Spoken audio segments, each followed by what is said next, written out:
ये वाली शीट मैंने आप लोगों को दी हुई थी, ठीक है, और मैंने कहा था कि प्लीज आप लोग इसको जरा सॉल्व करके लाइएगा, जिससे कि थोड़ा प्रैक्टिस भी आपकी होती रहे और आप खुद में एनालाइज भी कर पाए कि आप कितना सही या कितना गलत कर रहे हैं, ठीक है। तो ऑब्वियसली मैं मान के चल रहा हूं सब लोग सॉल्व करके लाए होंगे, ठीक है। आपको खुद ही अपनी शीट चेक भी करनी है, ठीक है, तो पूरी ईमानदारी से करिएगा, ठीक है, क्योंकि अगर आप कोई भी चीटिंग करेंगे तो वो चीटिंग आप अपने साथ ही करेंगे, किसी और के साथ नहीं। नुकसान आपका होगा, किसी और का नहीं, ठीक है। हर करेक्ट आंसर के लिए +5 होगा, हर रॉन्ग आंसर के लिए -1 होगा, और जो अटेम्प्ट ही नहीं किया है उसके लिए 0 होगा, ठीक है। इस हिसाब से होगा। तो फिलहाल के लिए बस आप जो करेक्ट हो उसको टिक लगाइएगा, जो रॉन्ग हो उसको क्रॉस कर दीजिएगा, और जो अटेम्प्ट ही नहीं किया है उस पर 0 लिख दीजिएगा सिंपली, ठीक है। चलिए, अब आप तो फिलहाल अब नहीं थे उस समय, तो कोई बात नहीं, अब क्या कर सकते हैं, कोई बात नहीं। चलिए, तो मैं एक एक करके जरा क्वेश्चंस के आंसर दे रहा हूं, और जहां पे आपको लगे कि सर ये वाला आंसर थोड़ा हमें डाउट लग रहा है, क्या हो रहा है, क्यों है ऐसा वैसा जो भी, तो आप बताइएगा, ठीक है। और जिनमें डाउट्स नहीं है उनको हम आगे बढ़ते जाएंगे फिर, ठीक है, क्योंकि there are many things which we have to do, और एक ही क्वेश्चन पे बहुत ज्यादा स्टक हो जाएंगे तो फिर हम लोग कंप्लीट ही नहीं कर पाएंगे चीजों को, ठीक है, टाइम बहुत लिमिटेड है हमारे पास। चलिए, तो जैसे कि यहां से शुरुआत कर रहे हैं मल्टीपल चॉइस वाले में, एकदम शांत हो जाइए बेटा प्लीज, ध्यान दीजिएगा। मैनेजमेंट इज, आर्ट भी होता है, साइंस भी होता है, तो बट ऑब्वियस है कि इसका answer both art and science होगा, ठीक है, बताने की भी जरूरत नहीं है। विच of the following is not an objective of management?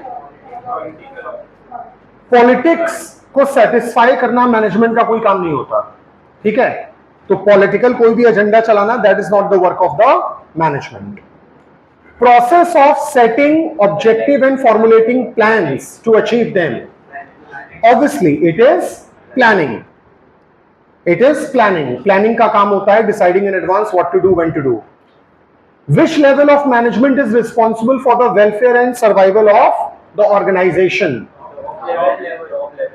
अब देखिए यहाँ पे supervisory, middle, top, lower. By the way आपको बता दें, सुपरवाइजरी लेवल और लोअर लेवल एक ही चीज होती है, ठीक है। और मैनेजमेंट का वेलफेयर ओवरऑल और सरवाइव कराना, जब टॉप लेवल पे आप पॉलिसीज बनाएंगे तभी ये काम कर सकते हैं, तो टॉप लेवल होगा इसका आंसर, यानी कि C. Then fifth one, which function of management involves filling and keeping fill the position in organisational structure? Staffing. इसका पर्पस होता है having the right man at the right place, maintaining the order, ये इसका main काम है। Function of management concern with motivating, leading, communicating, directing. Obviously director का काम होता है ये सारे काम करना। Which function of management involves measuring actual performance with standard? बताया था मैंने। कंट्रोलिंग, कंट्रोलिंग का काम होता है कि क्या स्टैंडर्ड था और एक्चुअल में आपने क्या किया उसको कंपेयर करना। ये तो बहुत ही आसान है। Essence of management is coordination. Which level of management acts as a link between top and lower? Very easy, middle level. Which level of management is also known as first line managers? Supervisory level या lower level so called आप कहते हैं, तो supervisory level को first line managers कहते हैं। 11. Management is considered art because personal skills and creativity की जरूरत पड़ती है इसके लिए। Primary objective of management is achieving organizational goals effectively and efficiently. देखो, वैसे तो पहला वाला भी गलत नहीं है, मैक्सिमाइज एम्प्लॉय सेटिस्फैक्शन, लेकिन ये कहीं ना कहीं प्राइमरी नहीं है और ये पर्सनल ऑब्जेक्टिव ज्यादा है रादर देन कि आप एक ओवरऑल पॉइंट ऑफ व्यू से देखें। Which management function establishes the organisational structure?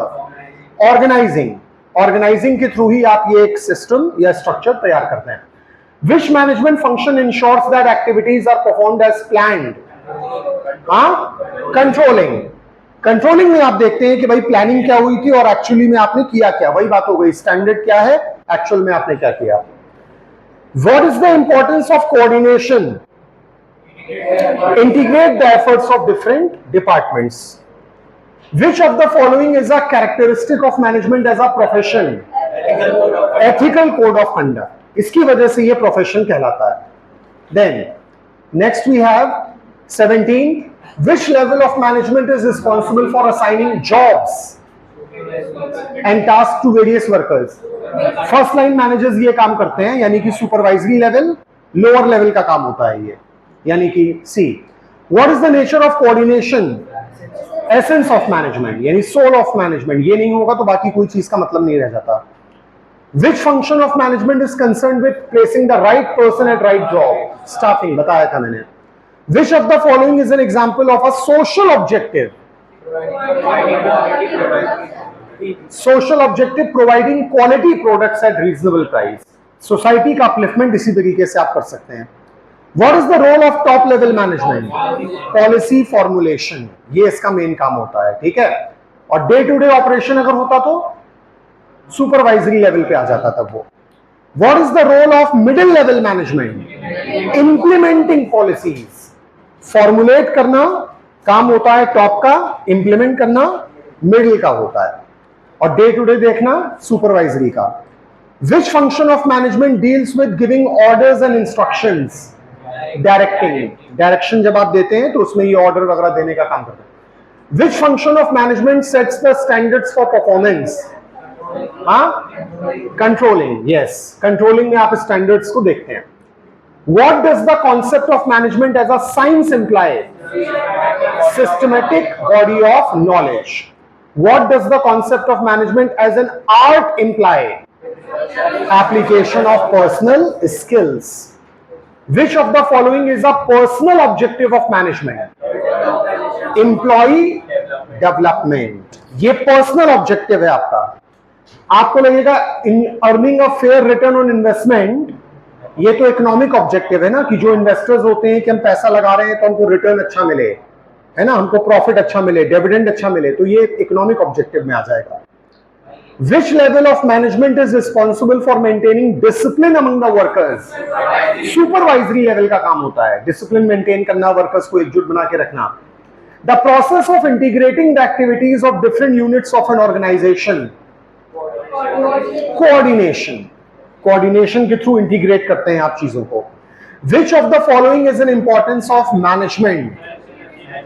Helps in achieving group goals. Management is pervasive, यानी present everywhere. तो it is required at all levels of organization. इसी pervasive को universal in nature भी कहा जाता है. The outcome of management is achievement of objectives. Chaos यानी confusion create करना नहीं होता. Which of the following is a function of middle level management? Middle level का है assigning duties and responsibilities to first line manager, यानी supervisory level को बताना कि भाई उनका काम क्या है, और सुपरवाइजरी डिसाइड करता है कि वर्कर्स को हम काम बांटे कि भैया तुम ये करो तुम ये करो. Which of the following is a characteristic of coordination? It's a deliberate function. मतलब ये ऐसा कोई फंक्शन नहीं होता, लेकिन डेलिबरेटली हम जानबूझ करके इसको अप्लाई करते हैं, क्योंकि अगर इसको अप्लाई नहीं करेंगे तो आपने जो प्लानिंग, ऑर्गेनाइजिंग, डायरेक्टिंग, जो भी आपने काम किए हैं वो सब यूजलेस रह जाएंगे आपके. तो इसलिए डेलिबरेटली आप इसको अप्लाई करते हैं. The main function of supervisory level of management is assigning jobs to workers. Which of the following is an objective of management? Profit maximization. अब कुछ यहाँ पे सीक्वेंसिंग है. सीक्वेंसिंग मतलब पहले क्या है फिर क्या है फिर क्या है, इस तरीके से. Controlling, organizing, planning, staffing, directing, ये थोड़ा अजीब लग रहा है. प्लानिंग, फिर ऑर्गेनाइज करो, फिर स्टाफ रखो उसके लिए, स्टाफ को रख दिया तो वो डायरेक्शन देगा, और फिर जब डायरेक्शन हो गया तो जो काम आपने किया उसको आप देखोगे कि वो सही हुआ कि गलत, कंट्रोलिंग करोगे. तो B is the best. Arrange the levels of management in ascending order of authority. B होगा. Descending होता तब वो टॉप मिडिल सुपरवाइजरी आता. Ascending है छोटे से बड़ा, तो B आ जाएगा. Arrange the steps involved in controlling function. B कह रहा है setting performance standard, सेट करना पड़ेगा भाई पहले. मेजरिंग एक्चुअल परफॉर्मेंस, फिर मेजर करो. एनालाइजिंग द डिविएशन, डिविएशन कितना आ रहा है स्टैंडर्ड और एक्चुअल में, डिविएशन क्या आया वो देखो, of it taking corrective actions. Sequence वाला है arrange the steps in staffing function. हाँ, तो ये कह रहा है भाई पहले रिक्रूटमेंट होता है, recruitment is a positive process, मैंने बताया था लास्ट टाइम पे अगर आपको याद हो। पहले आप रिक्रूटमेंट करते हो, फिर करते हो selection. Recruitment is a positive process, selection is a negative process. ऐसा इसलिए रिक्रूटमेंट के समय आप किसी को मना नहीं करते हो। बताया था मैंने कि अगर आप सीयूटी का फॉर्म भर रहे हो तो भाई एनटीए यूजीसी किसी को मना नहीं कर रही है फॉर्म भरने के लिए, सब लोग भरो। हाँ नहीं, रिक्रूटमेंट ही पहले आता है। एक स्टेप और अगर होगा तो वो होगा शायद आपका फाइंडिंग द वैकेंसीज। पहले होता है कि उसमें आप ये देखें कि वैकेंसीज कितनी है, रिक्वायरमेंट कितनी है आपकी, वो होता है। लेकिन अगर क्वेश्चन में वो ऑप्शन नहीं है तो जो ऑप्शन है हमको उसके हिसाब से देखना होता है। तो रिक्रूटमेंट हम सबको अप्लाई कराते हैं, सिलेक्शन में कुछ लोगों को रखते हैं, सबको नहीं। फिर आप प्लेसमेंट होता है, मतलब आपका हमने सिलेक्शन किया, अब आप ये काम करो, हमने प्लेस कर दिया, आपको जॉब दे दिया कि भैया ये काम करना है आपको। अब उस काम की आपको हम देंगे ट्रेनिंग कि आप उस काम को बेहतर करो। और फिर लास्ट में होता है डेवलपमेंट। देखो ट्रेनिंग और डेवलपमेंट में फर्क क्या है आप समझ लो। ट्रेनिंग तो एक शॉर्ट टर्म प्रोसेस होता है, डेवलपमेंट एक लाइफ लॉन्ग प्रोसेस होता है। ठीक है, ट्रेनिंग तो आप थोड़ी बहुत करके काम सीख जाते हो, लेकिन उस काम में अपना एक टच लाना वो कोई सिखा नहीं सकता, वो आपको खुद से क्रिएट करना होता है, लगातार लाइफ में कुछ नया सीख करके अपने आप से। अब जैसे एज अ टीचर मैं भी आपको बेसिक लेवल पे कुछ कुछ बातें बता सकता हूं, लेकिन उन बेसिक चीजों को यूज करके लाइफ में कैसे आगे बढ़ना है वो आप ही डिसाइड करोगे। आपके माता पिता आपको राह दिखाते हैं, वो ट्रेन करते हैं। बाइक चलाना, स्कूटी चलाना पापा ने सिखाया होगा ना, कभी कभी साइकिल चलाना पापा ने तो साइकिल चलाना, स्कूटी चलाना 20 की स्पीड पे सिखाया होगा, है ना। 80-100 की स्पीड पे आप खुद जाते हो ना, कि पापा कहते हैं बस भगा दिया करो एकदम, तो वो डेवलपमेंट आप खुद करते हो अपना। ठीक है, अब वो डेवलपमेंट है या फिर कुछ और डिस्ट्रक्शन भी हो सकता है उससे, वो बात की बात है। फिर आगे बढ़ते हैं, मैच द कॉलम्स। देखो एक चीज और समझ लो इसमें, हम ये कह रहे हैं मैच द कॉलम में कई बार ऐसा होता है, अब 4 इधर है 4 इधर है, कई बार ऐसा भी हो जाएगा कि आपको चारों के आंसर्स नहीं आते हैं, तो आप ये देखा करो जो जो आ रहे हैं पहले उसके हिसाब से ऑप्शन चूज किया करो, उससे आपको एक हिंट मिल जाएगा कि क्या और आंसर हो सकता है। ठीक है, प्लानिंग है, तो प्लानिंग का काम क्या होगा, सेटिंग ऑब्जेक्टिव्स। ऑर्गेनाइज आप करते हो, स्ट्रक्चरिंग रोल, सबका काम बताते हो, तुम ये करना तुम ये करना। डायरेक्टिंग, मोटिवेट करते हो आप एम्प्लॉइज को, मोटिवेट है, सुपरवाइज है, कम्युनिकेट है, लीडरशिप है, ये सब होता है। कंट्रोलिंग, अब इसके हिसाब से देख लो जो आ रहा हो, ए आ गया। फिर आओ, टॉप लेवल का काम क्या है, पॉलिसी फॉर्मुलेट करना। मिडिल लेवल का काम इंप्लीमेंटेशन ऑफ पॉलिसी। सुपरवाइजरी का they are the first line managers, coordination essence ही है। फिर आइए, मैनेजमेंट एज साइंस। साइंस क्यों मानते हैं, systematic body of knowledge. Management as an art, personal skills. As profession, ethical code. Social objective, quality goods. Staffing, assigning duties. Staff आप चुनते हो तो आप लोगों को जॉब्स बताते हो ना कि ये करना है आपको। Controlling, measuring performance. Planning, setting objectives. Directing, motivating subordinates. फिर आइए, अब ये आपका असर्शन एंड रीजनिंग वाला, मतलब देखो इसमें करना क्या होता है पहले आप समझ लो एक बात। यहां पर असर्शन और रीजन ये होता क्या है। असर्शन एक तरीके का एक स्टेटमेंट होता है, ठीक है। अब स्टेटमेंट हमने कुछ भी लिख दिया, जैसे मान लो लिख दिया हमने India is a highly developed country, ये मान लो हमारा स्टेटमेंट है, असर्शन है। अब नीचे दिया है उसका रीजन कि क्यों हमने ऐसा कहा। As the population of India is very high, ये हमने रीजन दे दिया। अब यहां पे ये सोचना पड़ेगा कि पहले तो जो असर्शन दिया है क्या वो सही है? असर्शन तो सही है ही नहीं, असर्शन तो सही नहीं है।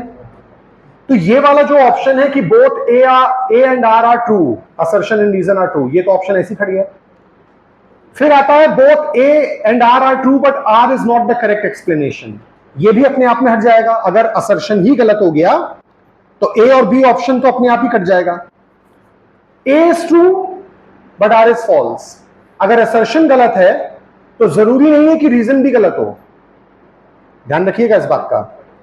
India is highly developed country, assertion एकदम गलत है, लेकिन रीजन कह रहा है कि India is highly populated country, reason सही है। उस केस में आंसर होता हमारा ए इज फॉल्स, उस केस में ये होता। फिलहाल यहां पे आते हैं, coordination is the essence of management, एकदम सही बात है। रीजन कह रहा है क्यों हमने ऐसा कहा, क्योंकि it integrates the efforts of different departments and individuals to achieve organizational goals, सही है रीजन। क्या ये रीजन असर्शन को एक्सप्लेन कर रहा है?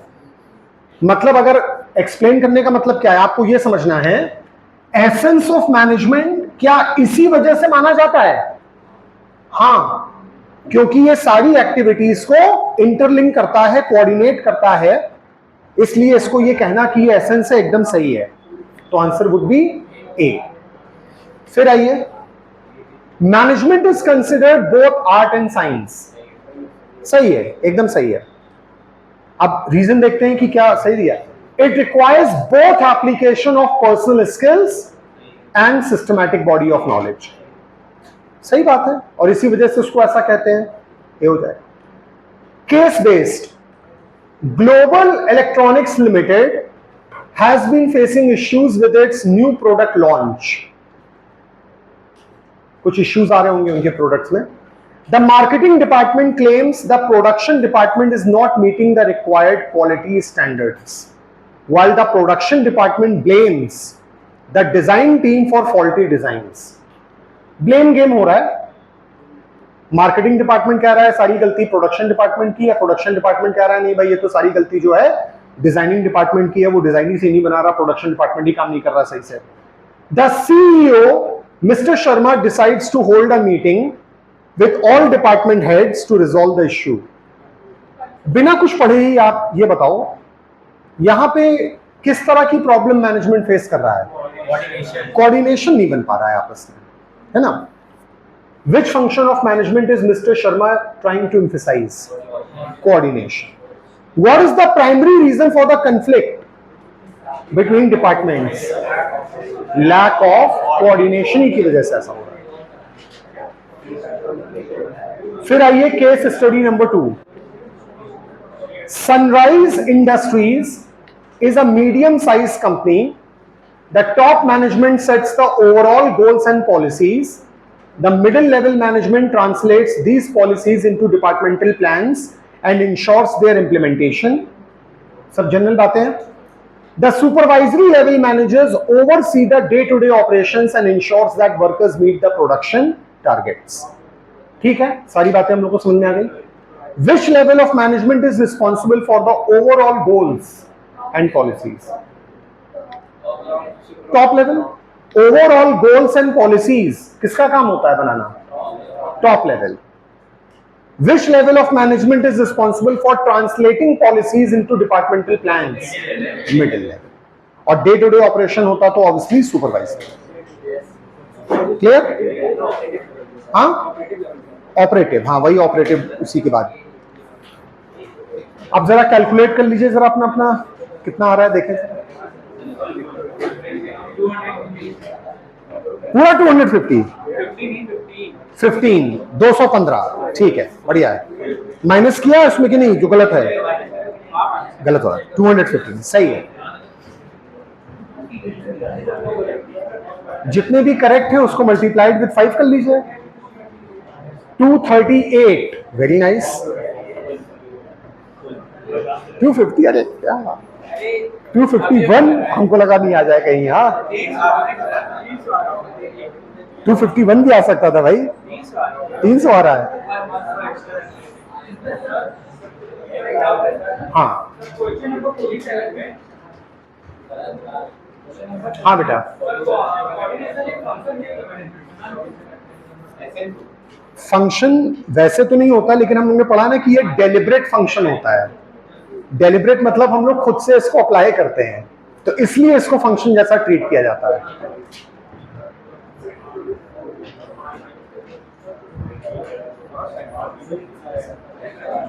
कितना सही है? हो गया सबका? कितना आ रहा है? 202, 222, बढ़िया, बहुत अच्छा है। हाँ बेटा,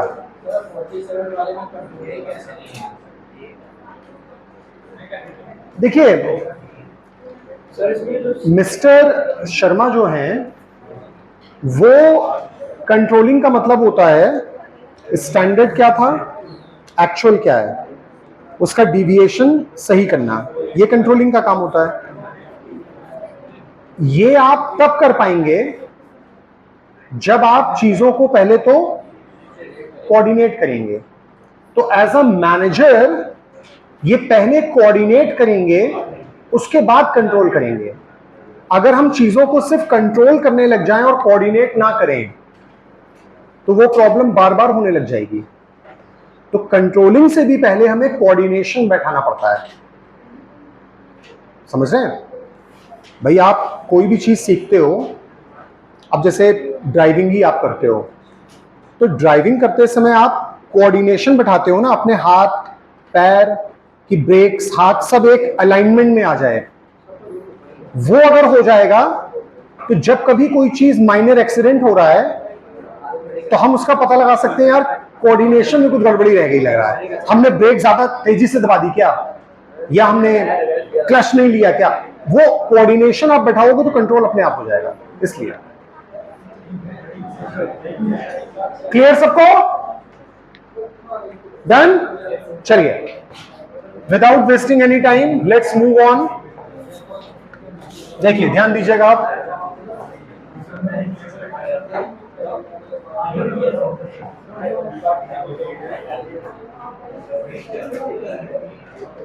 हाँ भाई,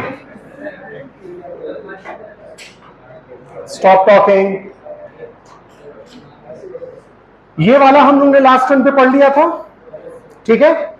चलिए, तो अब सेकंड वाले टॉपिक पे आते हैं, उसका भी पूरा जिस्ट आपको मैं समझा देता हूं, और फिर सेकंड वाले टॉपिक की भी शीट आपको दे दूंगा, उसे आप लोग करेंगे, ठीक है। अब सेकंड टॉपिक है हमारे सामने, प्रिंसिपल्स ऑफ मैनेजमेंट। अब ये क्या है भाई? देखो, आप किसी भी तरीके का मैनेजमेंट जब आप करते हो, मैनेजमेंट या डे टू डे लाइफ का मैनेजमेंट या कुछ भी आप करते हो, हर एक को करने के कुछ सिद्धांत होते हैं, कब कुछ नियम कानून होते हैं उसके, और उसी को हम कहते हैं प्रिंसिपल्स। और मैनेजमेंट को भी सही तरीके से चलाने के लिए इसके अलग अलग प्रिंसिपल्स होते हैं, जिनके बारे में हम लोगों को इस टॉपिक में देखना है। चलिए देख लेते हैं क्या क्या दिया। सबसे पहले तो principles of management, meaning, nature and significance. Meaning, principles of management are fundamental truths और guidelines that forms the basis for managerial decision making and action. इन दो लाइंस में ही बहुत कुछ बता दिया गया। ये फंडामेंटल ट्रुथ होती है जिसे अपना करके ही हम मैनेजमेंट के सारे डिसीजन लेने के काम या कोई भी एक्शन लेने का काम हम लोग प्रिंसिपल्स फॉलो करके ही करते हैं, ठीक है। लाइफ में हम लोग को भी तो हमारे माता पिता बचपन से वो सिखाते हैं ना कि भाई संस्कार की, ठीक है, बहुत सारे संस्कार, एथिकल वैल्यूज सिखाते हैं हम लोग को कि यार लाइफ में ऐसे करो, ये करो, वो करो। तो हम लोग लाइफ में आगे चल करके जो भी डिसीजन मेकिंग करते हैं, जिस तरह के संस्कार हमको दिए गए हैं उसके बेसिस पे ही हम लोग करते हैं, वो संस्कार ही अपने आप में प्रिंसिपल्स कहलाते हैं। दे आर डिराइव्ड फ्रॉम, ये प्रिंसिपल्स बनते कैसे हैं, कहां से? या तो ऑब्जर्वेशन करके बनते हैं।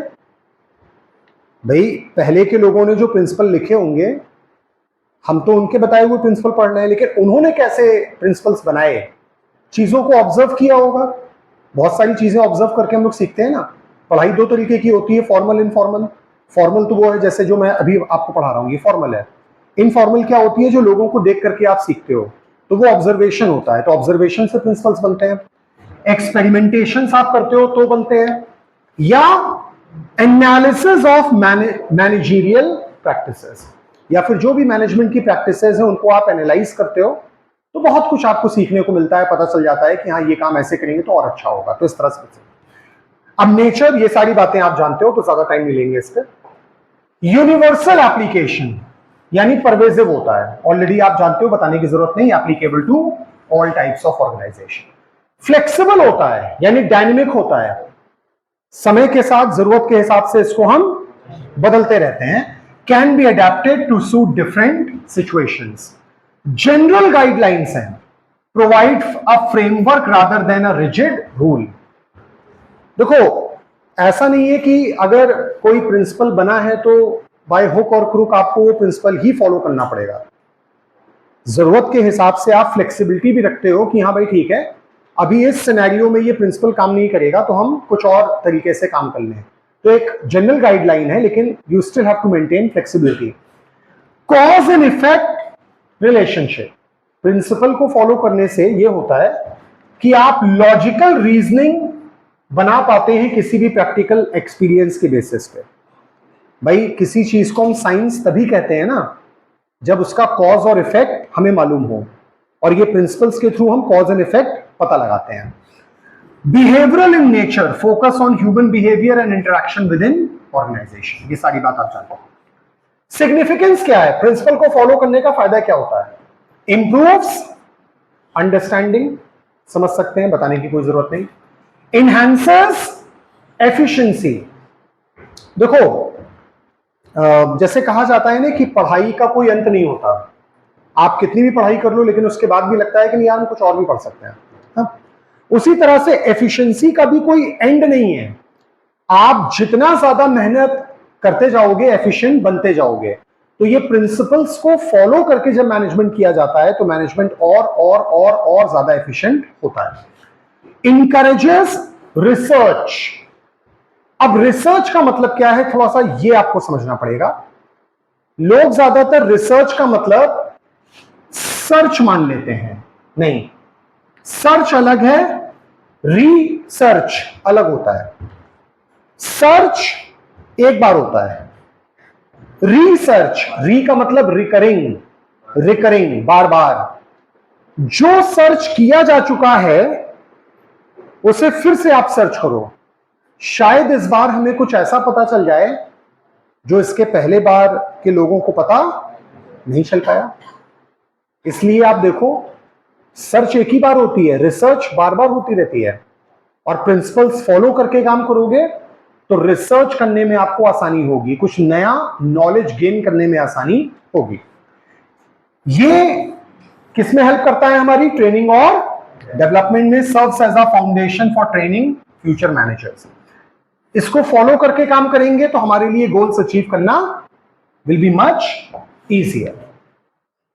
ज्यादातर क्वेश्चन वैसे इस पे फ्रेम होते हैं, Fayol's principles of management. Henri Fayol, ठीक है, फादर ऑफ मॉडर्न मैनेजमेंट हम लोग मानते हैं।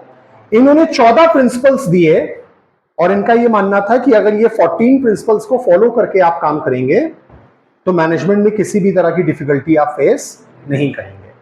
ये क्या क्या है? पहला, डिवीजन ऑफ वर्क, जिससे हम क्या मेंटेन कर सके? Specialization, having the best man at the best place, है ना। काम को ऐसे सिर्फ बांटो मत, इस तरह से बांटो कि जो इंसान जिस काम में माहिर है उसको वो काम करने को मिले तो और अच्छा करेगा। अथॉरिटी एंड रिस्पॉन्सिबिलिटी, आपको एक पैरिटी, पैरिटी मतलब बैलेंस बनाना पड़ेगा बिटवीन अथॉरिटी एंड रिस्पॉन्सिबिलिटी। हमारे देश में कई बार ऐसा होता है, जिनके पास अथॉरिटी होती है वो रिस्पॉन्सिबिलिटी नहीं लेते, और जिनको रिस्पॉन्सिबिलिटी दी जाती है उनके पास तो कोई अथॉरिटी ही नहीं होती, है ना। जैसे आप कई बार देखो, जब ट्रेन एक्सीडेंट वगैरह हो जाते हैं तो सारी रिस्पॉन्सिबिलिटी ट्रेन के ड्राइवर पे कई बार डाल दी जाती है। लेकिन हमको ये समझना पड़ेगा कि ट्रेन का ड्राइवर कोई कार ड्राइवर या कोई बाइक ड्राइवर की तरह नहीं होता कि जहां खाली जगह मिली तो निकाल के ले गया, खेत खाली मिला तो खेत खेत खेत खेत निकाल ले गया ट्रेन। ऐसा नहीं है, वो तो खाली स्पीड कम ज्यादा करता है बस, सारा कुछ तो कंट्रोल रूम से ट्रैक होता है ना सारा। लेकिन जब एक्सीडेंट होता है तो सारी रिस्पॉन्सिबिलिटी ड्राइवर पे डाल दी जाती है कई बार, ठीक है, लोको पायलट जिसको हम लोग कहते हैं बेसिकली। तो ऐसा नहीं होना चाहिए, अथॉरिटी आपके पास है तो रिस्पॉन्सिबिलिटी भी आपको लेनी होगी, ठीक है। तो there has to be a balance, तभी मैनेजमेंट सही से काम करेगा। डिसिप्लिन समझ सकते हैं इसका मतलब, तो unity of command, commanding officer जो कमांड दे रहा है, ऑर्डर्स दे रहा है, should be one, not multiple. इसलिए आप देखो भाई, देश में प्रधानमंत्री एक होते हैं, राष्ट्रपति एक होते हैं, चीफ मिनिस्टर एक होता है, गवर्नर एक होते हैं, सब लोग एक एक होते हैं। ऐसा नहीं है कि दो प्राइम मिनिस्टर हैं, दो राष्ट्रपति हैं, ऐसा नहीं होता। क्योंकि अगर एक से ज्यादा बॉसेस होंगे, अब एक बॉस ने कोई ऑर्डर दिया, दूसरे ने कोई कॉन्ट्राडिक्टरी ऑर्डर दे दिया, तो जो उनके वर्कर्स हैं उनको यह समझ में नहीं आएगा कि हमको ऑर्डर कौन सा फॉलो करना है ना। यह एक बहुत बड़ी समस्या आ जाएगी अपने आप में। तो इसलिए there has to be a unity of command, each employee should receive orders only from one superior. Unity of direction, commanding officer एक होगा ये अलग बात है, लेकिन एज ओवरऑल ऑर्गेनाइजेशन आपको एक ही डायरेक्शन में मूव करना है, एम आपका एक होना चाहिए।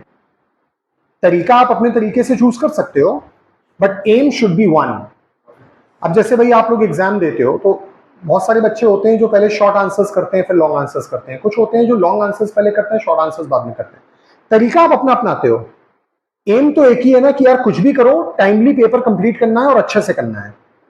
तो there has to be unity of direction, ठीक है, कि मतलब एम आप एक ही रखोगे। Teams with the same objective should work under one plan, under one head.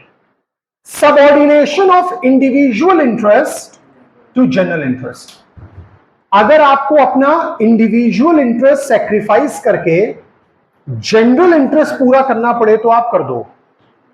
Individual गोल से ज्यादा इंपॉर्टेंट मैनेजमेंट का जो ओवरऑल गोल है उसे अचीव करना इंपॉर्टेंट है ना।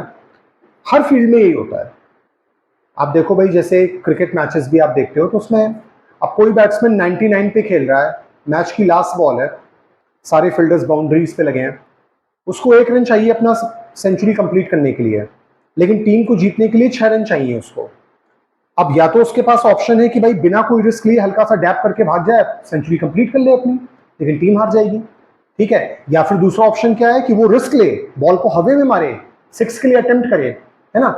तो उसे क्या करना चाहिए, 6 के लिए ही अटेम्प्ट करना चाहिए ना, क्योंकि इससे क्या होता है, दोनों गोल्स पूरे होते हैं। अगर आपका रिस्क पेड ऑफ हो गया, 6 पड़ गया, टीम भी जीत गई, सेंचुरी भी हो गई। लेकिन अगर आपने सिंगल लिया तो सिर्फ आपकी सेंचुरी हुई लेकिन टीम हार गई आपकी। तो इट इज इंपॉर्टेंट कि आप इंडिविजुअल गोल को सेक्रीफाइस कर दो और जो कॉमन गोल है उस पर फोकस रखो। Remuneration, pay should be fair and satisfactory to both employee and organization. Fair pay होना चाहिए। फेयर पे का मतलब वर्कर्स को ज्यादा पे कर देना भी नहीं होता, ना ज्यादा ना कम। देखो सिंपल सी बात है, एक सिंपल फंडा होता है लाइफ में, कोई भी चीज अगर जरूरत से ज्यादा है तो वो भी बेकार होती है, जरूरत से कम है वो भी बेकार होती है। थाली में आपके खाना ज्यादा होगा, ओवर ईटिंग कर लोगे शायद आप, तब भी दिक्कत होगी। खाना कम रह गया, भूखे रह जाओगे, सेटिस्फैक्शन ही नहीं मिलेगा, हंगर रह जाएगी तब भी आपकी। तो उसी तरह से अगर एक एम्प्लॉय डिजर्व ज्यादा करता है, उसको आपने कम पे किया, वो फ्रस्ट्रेटेड फील करेगा।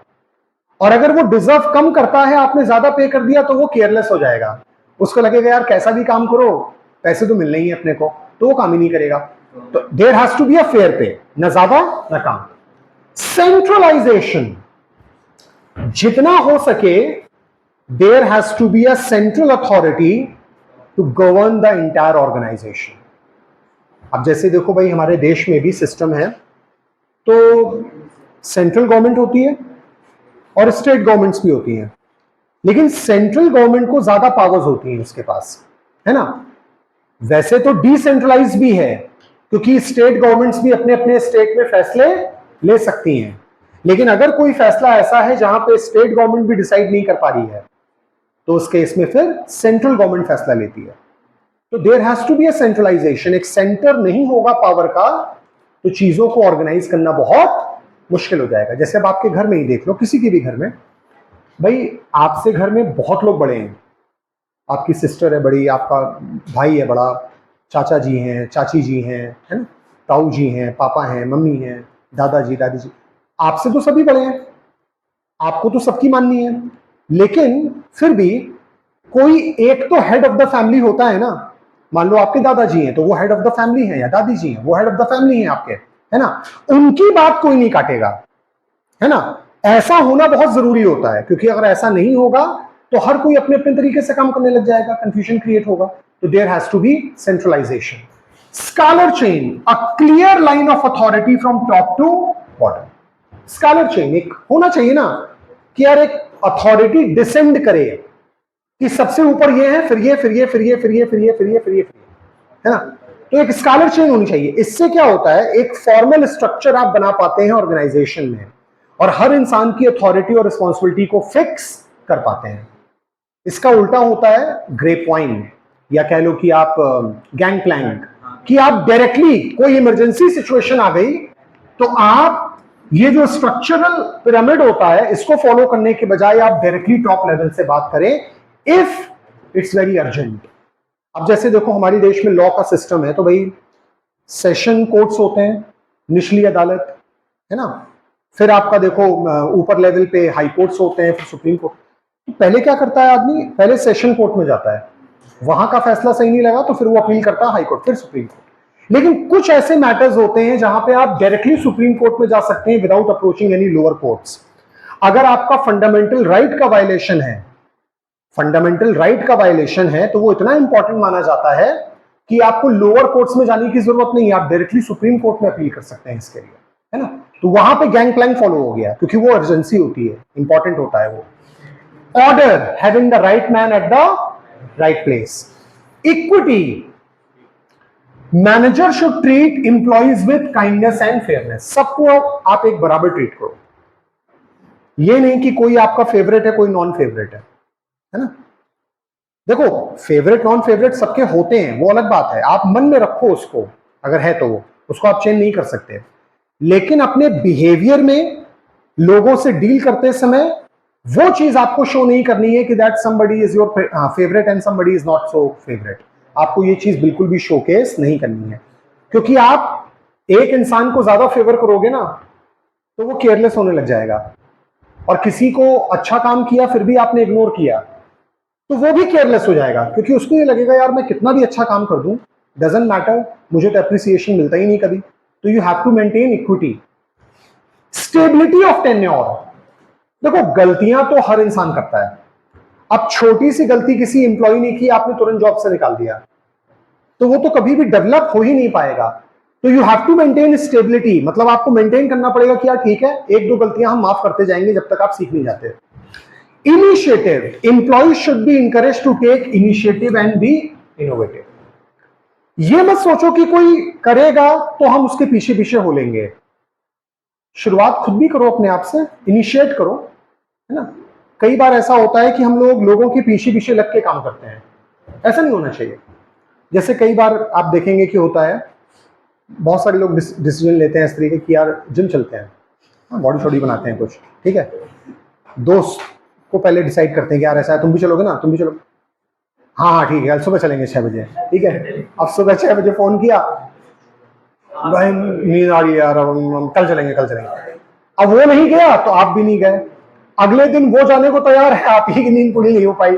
आप देखेंगे इस तरह से प्लान खत्म हो जाता है, बनते मानी खत्म हो जाता है। सुबह मॉर्निंग वॉक पे चलेंगे, है ना, इस तरह के जितने आप चले जाओ, जिसको आना होगा साथ में आएगा, आप किसी को साथ में लेके जाने की कोशिश करोगे कभी नहीं हो पाएगा वो चीज। तो इनिशिएट आपको खुद करना पड़ेगा। Spirit de corps, promoting team spirit and unity among employees. एक टीम बनके काम करना है, इंडिविजुअल बनके काम नहीं करना। अब आइए Taylor's scientific management. Frederick Winslow Taylor, known as the father of scientific management, इन्होंने भी कुछ प्रिंसिपल्स दिए हैं। क्या दिए हैं? पहला प्रिंसिपल है इनका, science not the rule of thumb. ऐसा मत करो कि बिना दिमाग लगाए जो कह दिया गया कर लिया, ऐसा नहीं। कुछ साइंस अप्लाई करो, कुछ लॉजिक्स अप्लाई करो, कुछ नियम फॉलो करो और खुद से कोई काम को करने का एक तरीका अपने आप से बनाओ। यह कहता है साइंटिफिक मैनेजमेंट कि साइंस आप लगाओ जिसमें कॉज एंड इफेक्ट मालूम हो, ना कि रूल ऑफ थंब, मतलब अंगूठा छाप होकर के बस जो कह दिया गया कर दिया आपने, दिमाग ही नहीं लगाया अपना, ऐसा नहीं करना है। हार्मनी नॉट डिस्कॉर्ड, जितना हो सके promote cooperation between management and workers. Harmonious relation रखोगे तो काम अच्छे से होगा। डिस्कॉर्ड करोगे यानी दिस मिसअंडरस्टैंडिंग आप क्रिएट करोगे बार बार, तो कभी भी कोई काम आप ढंग से नहीं कर पाओगे। कोऑपरेशन नॉट इंडिविजुअल, ये वही बात हो गई, subordination of individual interest to general interest. Cooperate करके काम करो, इंडिविजुअल बन के काम मत करो, क्योंकि management is a group activity not individual activity. Development of each person to greatest efficiency. देखो एक बात हमें समझनी होगी, हर इंसान का बेस्ट एक बराबर नहीं होता, ठीक है? Not every batsman can be Sachin Tendulkar, not every batsman can be Virat Kohli, not every batsman can be Rohit Sharma. हर इंसान का बेस्ट अलग अलग लेवल पे होता है। तो आप किसी के लेवल तक जाने के बजाय अपना बेस्ट करने की कोशिश करो। हो सकता है कि आपका बेस्ट जिसको आप अचीव करना चाहते हो उससे भी ज्यादा हो मे बी, लेकिन आप तो उसी लेवल पे सोचोगे तो आप उसके ऊपर तो कभी सोच ही नहीं पाओगे। तो कोशिश ये होनी चाहिए कि हर इंसान अपना बेस्ट एफर्ट लगाए rather than copying it from somebody else. Techniques of scientific management, क्या टेक्निक्स है भाई साइंटिफिक मैनेजमेंट की? Time study. टाइम स्टडी, कोई भी काम करते समय एक स्टैंडर्ड टाइम होना चाहिए और उसके हिसाब से ही वो काम हम संस्कार, वही काम हम उस टाइम के हिसाब से करें। अब जैसे आप देखो, आप में से बहुत सारे होंगे जो बहुत जल्दी लिखते हैं, कुछ होंगे थोड़ा सोचते हैं, थोड़ा धीमे हो जाते हैं लिखते समय। लेकिन जब आप एग्जाम में बैठते हो तो आपको एक स्टैंडर्ड टाइम ही दिया जाता है ना, कि 3 घंटे का आपका पेपर है, आप जल्दी लिखते हो उससे कोई मतलब नहीं, धीमे लिखते हो उससे कोई मतलब नहीं, टाइम आपको 3 घंटे ही मिलेगा, है ना। तो एक स्टैंडर्ड टाइम सेट होना चाहिए हर एक काम का। वो स्टैंडर्ड अगर सेट नहीं होगा तो हर आदमी अपने अपने तरीके से करने लग जाएगा। कोई जरूरत से ज्यादा जल्दी कर देगा, जल्दबाजी में गड़बड़ियां करेगा, और कोई इतना स्लो हो जाएगा कि वो काम ही कंप्लीट नहीं कर पाएगा। तो there has to be a standard time as per the time study. Motion study, ये बहुत इंपॉर्टेंट है, ये समझ लीजिए आप लोग। मोशन क्या होता है? अब जैसे आप देखो एग्जाम में आप जब पेपर लिखते हो तो लिखते लिखते 15 मिनट 20 मिनट आधा घंटा हो गया, उसके बाद क्या होता है, पेन वगैरह नीचे रखा,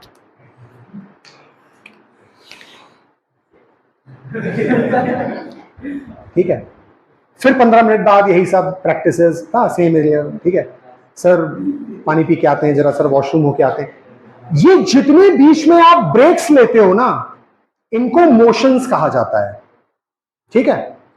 ये मोशन जितने ज्यादा होंगे वर्क करने की स्पीड उतनी कम होती जाएगी।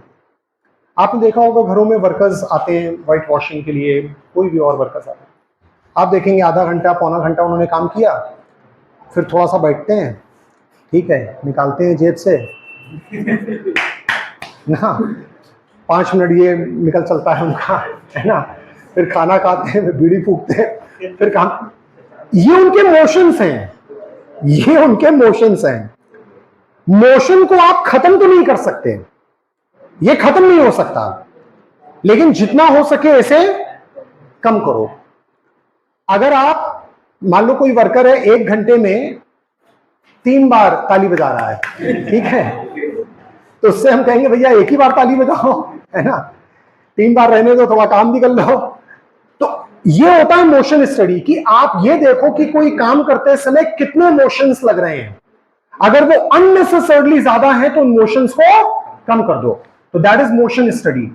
स्टैंडर्डाइजेशन, आप कोई ब्रांडेड सामान लेते हो ना, तो आपको मालूम है कि उसकी एक स्टैंडर्ड क्वालिटी है, वो कम ज्यादा नहीं होगी। और कोई लोकल मेड प्रोडक्ट आप लेते हो सब स्टैंडर्ड, तो वो कैसा भी हो जाता है ना। आप स्टैंडर्ड, मान लो आप रीबॉक ले रहे हो, तो आपको मालूम है कि 9 नंबर का जूता 9 नंबर ही आएगा आपको, है ना। अब चौक साइड चले गए, फ्री बॉक ले लिया आपने वहां से अब फ्री बॉक ले रहे हैं, 10 नंबर छोटा पड़ रहा पैर में, दूसरा वाला लिया 8 नंबर बड़ा निकल गया तो ऐसा भी हो जाएगा आपका। तो दैट इज इंपॉर्टेंट कि आप स्टैंडर्ड सेट करो हर काम का, ठीक है। अब मान लो शर्ट आप 40 नंबर पहनते हो, ब्रांडेड वाले में 40 ही आएगी, नॉन ब्रांडेड लोग है ना 42 एकदम टाइट हो जाएगी एकदम, और पता चला 38 नंबर एकदम झोला हो गई एकदम। इट्स इंपॉर्टेंट कि आप स्टैंडर्ड को मेंटेन करो। डिफरेंशियल पीस रेट सिस्टम, देखो हर एक वर्कर को एक तराजू में आप मत तोलो कि हर किसी को हम एक ही अमाउंट पे कर रहे हैं। डिफरेंशियल पीस रेट होना चाहिए वेज। आप ज्यादा एफिशिएंट हो, ज्यादा प्रोडक्शन कर रहे हो, हम आपको ज्यादा वेजेस देंगे, कम कर रहे हो कम देंगे, नहीं कर रहे हो नहीं देंगे। दैट शुड बी फॉलोड, ना कि ये कि भाई कोई ज्यादा करे कम करे सबको एक सेम अमाउंट हमने दे दिया। और functional foremanship, dividing supervisory roles into specialized functions, planning, production. आप जो भी फंक्शंस हैं आपके, उसके हिसाब से फोरमैनशिप डिवाइड कर दो, सुपरवाइजरी शिप डिवाइड कर दो, कि भैया तुम सिर्फ ये वाला काम देखोगे, तुम सिर्फ ये वाला काम, तुम सिर्फ ये वाला काम। इससे क्या होगा कि एक इंसान एक काम पे कंसंट्रेट करेगा तो और अच्छे से उस काम को कंप्लीट करेगा। This is all in this.